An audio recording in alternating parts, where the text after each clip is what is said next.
G'day. I'm going to be showing you how I have my row Mermaid set up for pumping.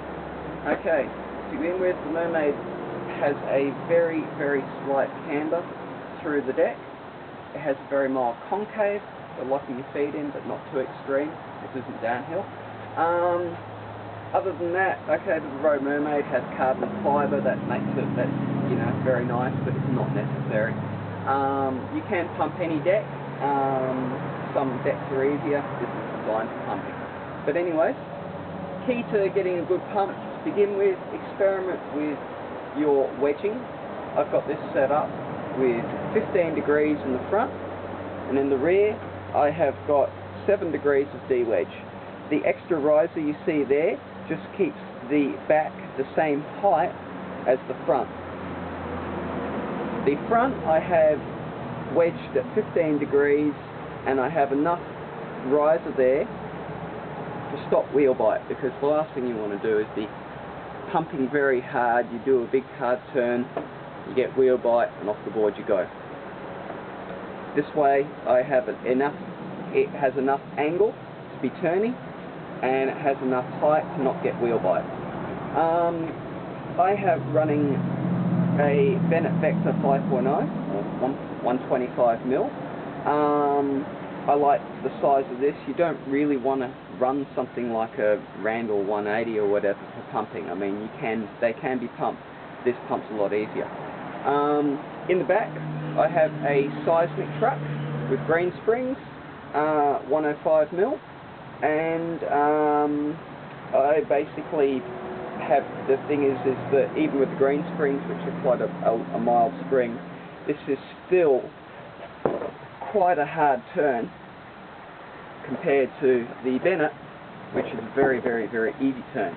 The whole point is you want your front to be able to turn a lot easier than the back. The back should be very stable, the front should be very turny.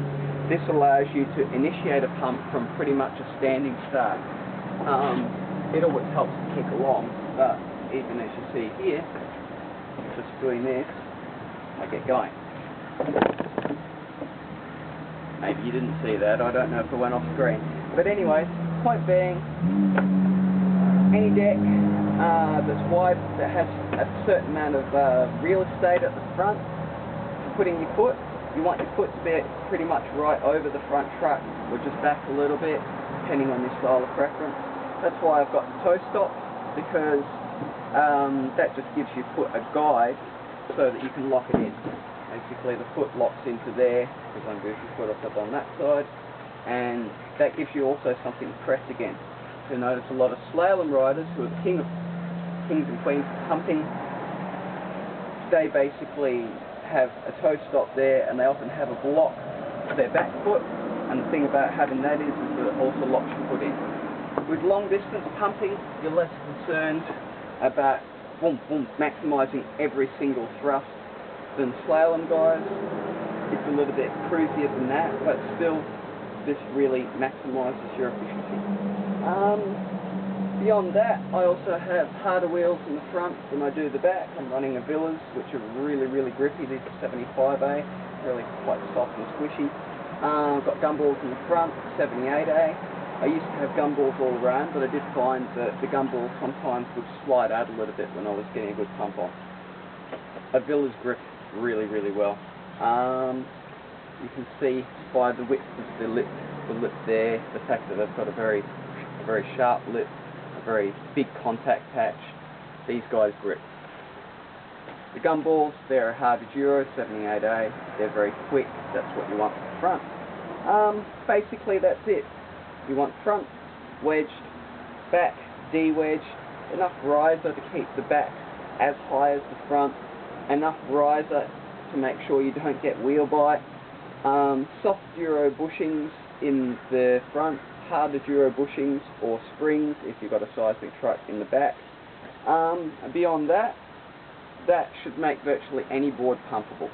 But of course, any deck that is a little bit wider in the front, and it's not just the row Mermaid, there are plenty of decks out there that have that, will be a lot easier to pump, because you can put your foot much more close to the front of the front truck, which maximises your efficiency. Anyway, that's the basics of how I've got my longboard set up, and it pumps well. Most pumping setups are more or less similar to this. There are variations, but experiment and you'll see what you like. Thanks for watching. I hope that helps.